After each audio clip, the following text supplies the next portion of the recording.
Hello friends, আমি অমৃতা। আজকে চলো আমরা কাতলা ভাপা করি। চটপট, একদম 3 মিনিটে হয়ে যাবে। 600 গ্রাম মাছে আমি 1 টিস্পুন হলুদ দেবো ফার্স্টে,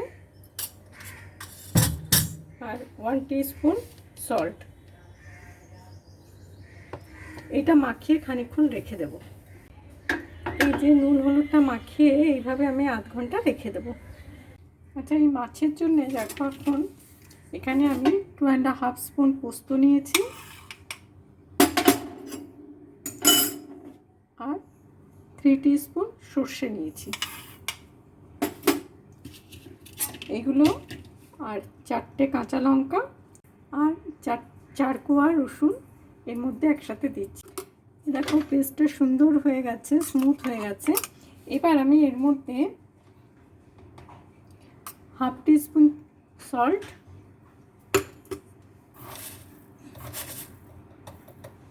আর 1/2 টিস্পুন সুগার, চিনি, এই দুটো দিয়ে আরেকবার পিষে নেব। এবার এই মাছটার মধ্যে আমি এই পেস্টটা, সর্ষে পোস্তর পেস্টটা ঢেলে দেব।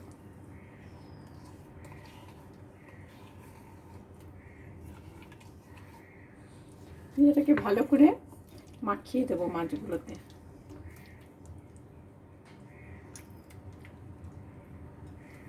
এতে আর একটু হলুদ লাগবে, আমি আরও 1/2 টিস্পুন হলুদ এর সঙ্গে মিক্সড করে ভালো করে মাছগুলোকে উল্টে পাল্টে মাখিয়ে নেব।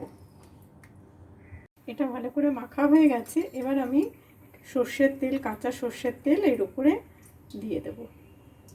বেশ একটু বেশি করে দিতে হবে।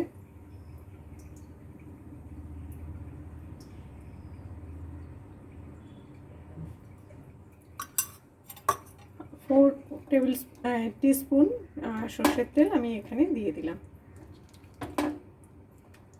দিয়ে এটাকেও একটু নিচের দিকেও দিয়ে দিতে হবে তেলগুলোকে।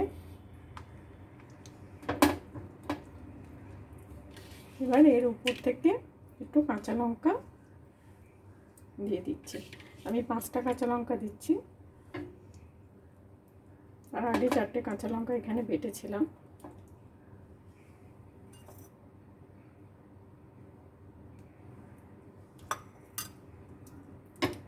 ব্যাস, এটা আমার রেডি। এবার আমি ওভেনে এটা ঢোকাবো। এটা মাইক্রো ওভেনে করবো।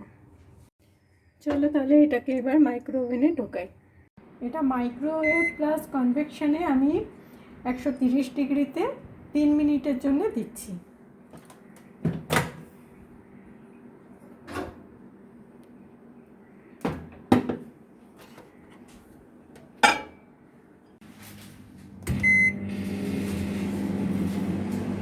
এই দেখো ফিশটা আমার হয়ে গেছে। এবার এর উপর থেকে আর একবার একটুখানি কাঁচা সর্ষের তেল দিয়ে দেবো,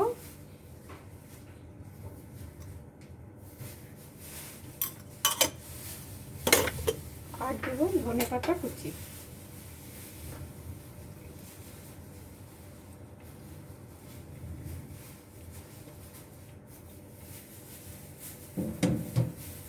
ব্যাস, আমার কাতলা ভাপা রেডি। মাইক্রো ওভেনে কাতলা ভাপা রেডি।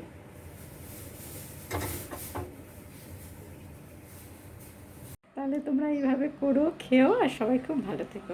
Bye bye.